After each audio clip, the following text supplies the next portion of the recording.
இனி நெற்றியில் யாரும் குங்குமம் வைக்காதீர்கள் மக்களே. இத்தகவலை ஒரு திறந்த மனதுடன் கேட்க வேண்டிக் கொள்கிறேன். குங்குமத்தினை தினசரி பயன்படுத்தும் பலருக்கு சருமத்தில் பல்வேறு பிரச்சனைகள் ஏற்படும். காரணம், இன்று நாம் கடைகளில் வாங்கி பயன்படுத்தும் குங்குமமே அல்ல.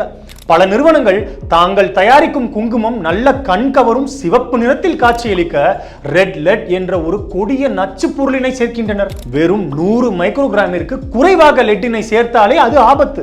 ஆனால் பல நிறுவனங்கள் 1000 முதல் 50,000 மைக்ரோகிராம் அளவிற்கு சேர்க்கின்றனர்.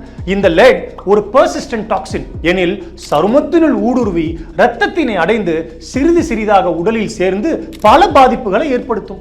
சிறுநீரகங்களை கூட செயலிழக்க செய்யலாம். முன்பெல்லாம் குங்குமத்தில் சிவப்பு நிறத்தினை கொண்டு வர மஞ்சளுடன் சிவப்பு சந்தனம், செம்பருத்தி பூ, குங்குமப்பூ, மாதுளை போன்ற கலவைகளே சேர்த்திருக்கின்றனர். ஆனால் இன்று உற்பத்தி செலவினை குறைத்து லாபத்தினை ஈட்ட லெட் போன்ற மலிவான கெமிக்கல்களை சேர்க்கின்றனர். இயற்கையான முறையில் செய்யப்படும் அசல் குங்குமம் நல்ல சிவப்பு நிறத்தில் இருக்காது மக்களே, சற்று பழுப்பு நிறத்திலே இருக்கும். நிறத்தினை கொண்டே நீங்கள் அறியலாம். எதிலும் கலப்படம், எல்லாவற்றிலும் கலப்படம். நன்றி.